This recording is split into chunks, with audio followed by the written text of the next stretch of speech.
Hello and welcome to this online lesson. If you remember from last time, we were talking about the first president, George Washington, and some of the precedents he set as president for future presidents to follow.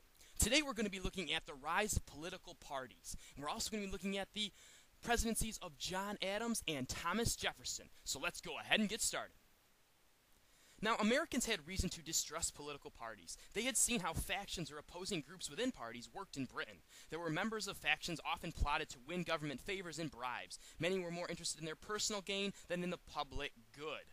So Americans also saw political parties as a threat to the national unity. They agreed with George Washington, who warned Americans that these parties would lead to jealousies and false alarms.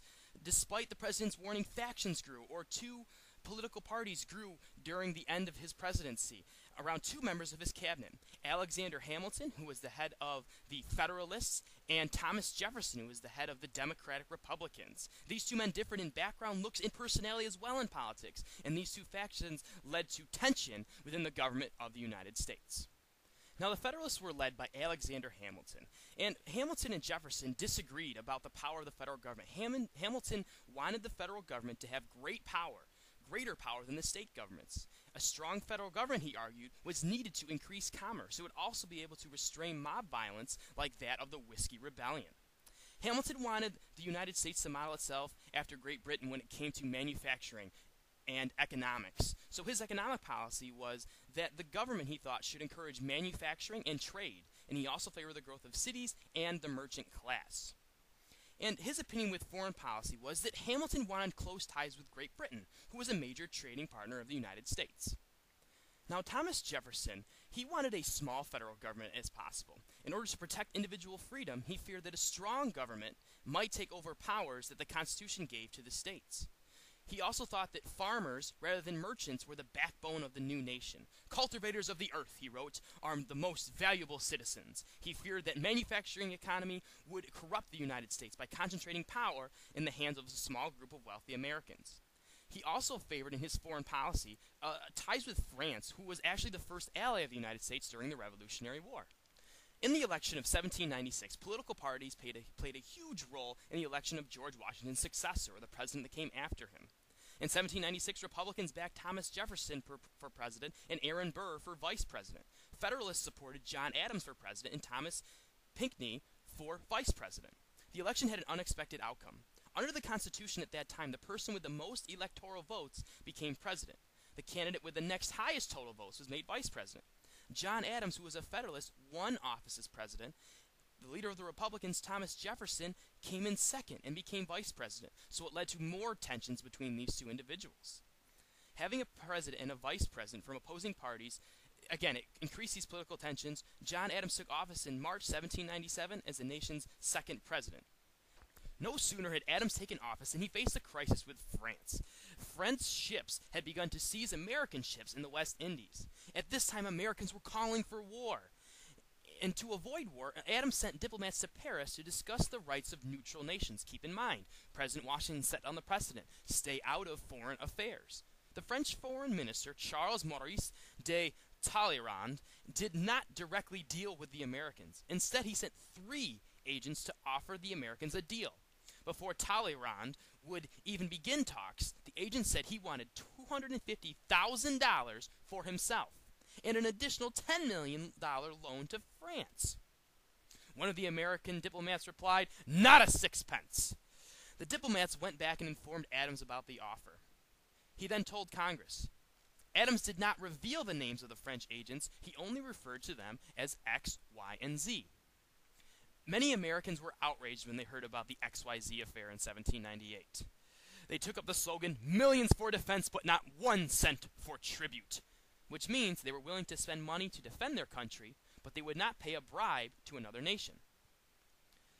Despite the pressure to go to war against France, Adams refused to ask Congress to declare war on them. Like Washington, he wanted to keep the country out of European affairs. However, he could not ignore French attacks on American ships, so he strengthened the Navy by building frigates, fast-sailing ships with many guns. And that move helped convince France to stop attacking the Americans. And during this time of Adams' presidency, he instituted a couple acts at home where they were part of his domestic policy. The first was the Alien Acts, and this is where the president could kick out any alien, other words, non-citizen from the United States that was thought to be dangerous. And he also increased the amount of time it took to become a citizen. Adams also passed the Sedition Acts, which meant that citizens could be fined or jailed if they criticized the government. And this was used to punish Republican newspaper editors who insulted Adams. Keep in mind, Adams was a Federalist, and the Republicans were the strict enemies of the Federalists. Republicans protested that it violated their individual rights. So again, Adams' domestic policy, the Alien and Sedition Acts. So during Adams' time as president, a split formed in the Federalist Party. And it was over the conflict with France. Keep in mind that Adams had sent diplomats to meet with the French foreign minister Talleyrand, and then they eventually met with Napoleon, and they signed a treaty. However, Hamilton believed that they should have gone to war against France. So like Washington, Adams kept the nation out of war, but his success cost him the support of many of the Federalists, which began the decline of the Federalist Party. So as the party was declining, in 1804, a duel was set between Aaron Burr and Alexander Hamilton. Burr was running for New York governor, and Hamilton campaigned against him, helping out another candidate for that position. These two already hated each other. The situation worsened when Hamilton criticized Burr at a dinner party. Angry letters were exchanged between the two men, with Burr asking for Hamilton to apologize. He would not do so, so Burr challenged him to a duel. On July 11, 1804, in the early morning hours, Hamilton met Burr at the agreed-upon site in New Jersey. Aaron Burr and his second, William Van Ness, cleared the duel grounds of trash, and Alexander Hamilton and his second, Nathaniel Pendleton, arrived shortly before 7 a.m. It is believed that Hamilton fired the first shot, probably honored his pre-duel pledge to throw away his shot. However, his unorthodox manner of firing, instead of into the ground, gave Burr the justification to aim and shoot Hamilton. The bullet from Burr struck Hamilton in the abdomen and probably did significant damage to his internal organs, and he would die from his wounds days later. So after that duel, Federalists began losing seats in Congress, and they eventually declined entirely. Leading up to the election of 1800, the Republicans were focused on two issues. Keep in mind, the Republicans were the opponents of the Federalists. They first attacked the Federalists for raising taxes to prepare for war. And second, they opposed the unpopular Alien and Sedition Acts. Republicans backed Thomas Jefferson for president and Aaron Burr for vice president. Despite the bitter split in the Federalist Party, John Adams was again named its candidate. In the race for the presidency in 1800, Republicans won the popular vote, so they won the popular vote of all the citizens in the states. However, when the Electoral College voted, Jefferson and Burr each received 73 votes. So it was a tie. At the time, the Electoral College did not vote separately for president and vice president. Each Republican elector cast one vote for Jefferson and one vote for Burr.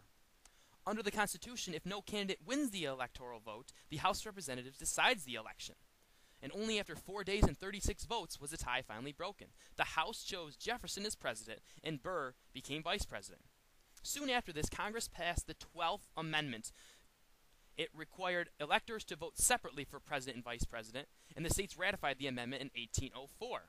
The election of 1800 set an important precedent. From then until today, power has passed peacefully from one party to another.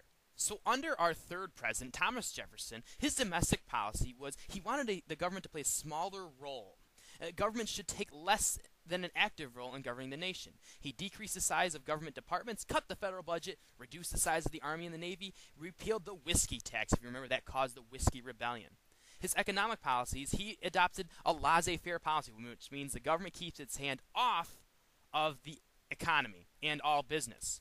Free competition would benefit everyone, he believed, and little government regulation was allowed in economic affairs.